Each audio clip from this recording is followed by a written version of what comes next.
محترم سامعین کرام، السلام علیکم ورحمۃ اللہ وبرکاتہ۔ جس آدمی نے اس لیے علم حاصل کیا کہ وہ لوگوں کو سکھائے تو اسے 70 صدیقوں کے ثواب کے برابر اجر عطا فرمایا جائے گا۔ جو آدمی ایک عالم کے پاس 2 گھنٹے بیٹھے یا اس کے ساتھ 2 کھانے کے لقمے کھائے یا 2 کلمے حکمت کے سنے یا اس کے ساتھ 2 قدم چلے تو اللہ تبارک و تعالیٰ اسے 2 جنتیں عنایت فرماتا ہے، اور ہر جنت دنیا سے 2 گنا بڑا ہے۔ حدیث پاک میں آیا ہے کہ جس عالم کے ساتھ بیٹھنے، کھانا کھانے یا اسے کلام سننے وغیرہ کے متعلق ارشاد فرمایا گیا ہے، اس سے مراد عالم ربانی ہے، جس نے اپنے علم کے مطابق عمل کرتے ہوئے زندگی گزار دی۔ اس سے مراد وہ عالم نہیں جو بے عمل اور فتنہ پرواز ہو۔ سیدنا حضرت علی کرم اللہ وجہ الکریم سے روایت ہے کہ حضور اکرم تاجدار عرب و عجم صلی اللہ علیہ وسلم نے ارشاد فرمایا کہ میں نے جبریل امین سے پوچھا کہ علماء کی شان کیا ہے، تو جبریل امین نے جواب دیا وہ دنیا اور آخرت میں آپ کی امت کے روشن چراغ ہیں، اور ساتھ ہی یہ بھی کہا کہ اس آدمی کو خوشخبری ہو جس نے علماء کی شان کو پہچانا، اور اس کے لیے ہلاکت و بربادی ہے جس نے علماء کی شان کا انکار کیا اور اس کے ساتھ بغض و عداوت کا برتاؤ کرتا رہا۔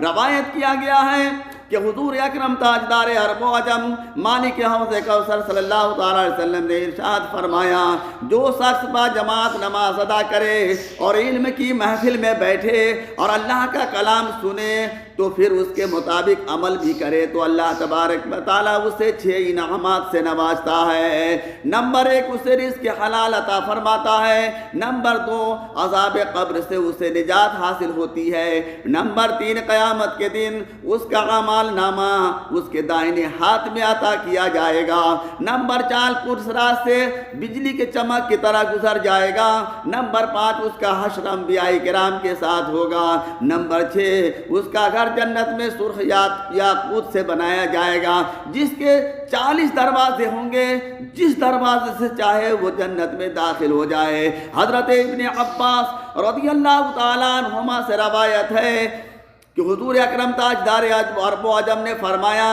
کہ باعمل علماء کی درجات مومنین کے درجات سے 700 گنا بلند ہوں گے، اور ہر 2 درجوں کے درمیان کی مسافت 500 سال کی ہوگی۔ اور یہ بھی بیان کیا گیا ہے کہ علم کی عمل پر فضیلت کی 5 وجہ ہے۔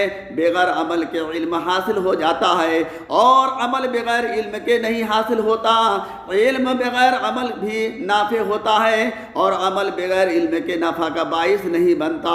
علم نور کا چراغ ہے جس سے عمل منور ہوتا ہے۔ دین علم کے علماء کا درجہ بنی اسرائیل کے انبیاء کے مانند ہے۔ حضور اکرم تاجدار عرب و عجم صلی اللہ علیہ وسلم نے ارشاد فرمایا علماء امتی کا انبیاء بنی اسرائیل، میری امت کے علماء بنی اسرائیل کے انبیاء کی طرح ہے۔ علم اللہ کی صفت ہے اور عمل بندوں کی صفت ہے۔ اللہ کی صفت بہرحال بندوں کی صفت سے افضل ہے۔ حضرت سلیمان علیہ السلام کو علم اور ملک میں سے کسی ایک چیز کو حاصل کرنے کا اختیار دیا گیا تو حضرت سلیمان علیہ السلام نے علم کو پسند فرمایا، اس کے سبب آپ کو علم اور ملک دونوں عطا کر دیے گئے۔ علم کی فضیلت، شرافت اور مرتبہ پر اللہ تبارک و تعالیٰ کا یہ ارشاد گرامی دلالت کرتا ہے، جس میں اللہ تبارک و تعالیٰ نے ارشاد فرمایا کہ اے میرے محبوب قل رب زدنی علما، آپ مجھ سے علم کی زیادتی طلب کریں اور عرض کریں کہ اے میرے پروردگار میرے علم میں اضافہ فرما۔ اللہ تبارک و تعالیٰ نے دنیا میں کسی چیز کی بھی زیادتی طلب کرنے کا حضور اکرم تاجدار عرب و عجم کو حکم نہیں فرمایا سوائے علم کے۔ اس سے معلوم ہوا کہ علم ایک ایسی دولت ہے جس کا دنیا و ما فیہا میں کوئی نعم البدل نہیں۔ دلی دعا ہے کہ اللہ تبارک و تعالی زیادہ سے زیادہ علم حاصل کرنے کی توفیق عطا فرمائے۔ مشکوٰۃ شریف کی حدیث بیان کی گئی ہے جس عالم کی فضیلت عابد پر بیان کی گئی ہے۔ حضور اکرم تاجدار عرب و عجم صلی اللہ علیہ وسلم نے فرمایا جب قیامت کے دن لوگوں کا حساب شروع ہوگا تو 4 آدمیوں کو بغیر حساب اور بغیر عذاب کے جنت کے دروازے پہ لایا جائے گا۔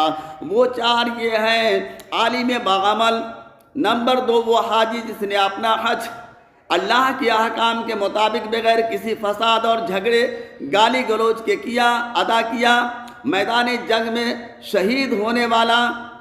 نمبر 4 وہ سخی جس نے حلال ذرائع سے مال کمایا اور بغیر نمود و نمائش و ریا کے اللہ کے راستے میں خرچ کیا۔ اور جب ان چاروں کو جنت میں داخل ہونے کا حکم ہوگا تو وہ آپس میں اس بات پہ جھگڑنے لگیں گے کہ پہلے جنت میں کون جائے گا۔ تو اللہ تبارک و تعالی حضرت جبریل امین کو اس کے درمیان فیصلہ کے لیے بھیجے گا۔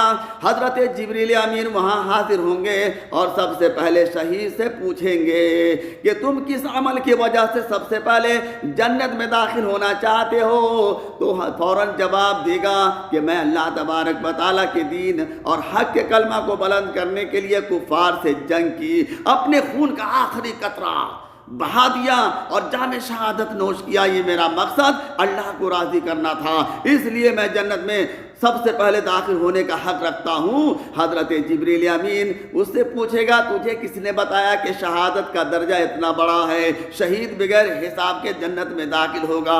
وہ جواب دے گا کہ یہ مجھے کسی عالم نے بتائی تھی۔ اسی طرح حاجی اور سخی سے سوال پوچھے جائیں گے، وہ بھی یہی جواب دیں گے۔ تو اس اعمال کی اہمیت ہمیں علماء نے بتائی تھی۔ تو حضرت جبریل امین فرمائیں گے کہ وہ عالم تمہارا وہ استاد ہے اور وہ استاد کے ادب کو ملحوظ خاطر رکھو۔ اور عالم پکار اٹھیں گے، عرض کریں گے پروردگار میں نے یہ علم اس سخی کی سخاوت احسان کے سبب ہی حاصل کیا تھا۔ تو اللہ تبارک و تعالیٰ ارشاد فرمائے گا کہ اس عالم نے سچ کہا۔ جنت کے محافظ کو حکم ہوگا کہ وہ جنت کا دروازہ کھول دے تاکہ سب سے پہلے سخی اس میں داخل ہو اور اس کے بعد باقی تمام یکے بعد دیگرے جنت میں داخل ہونے کا حکم ہوگا۔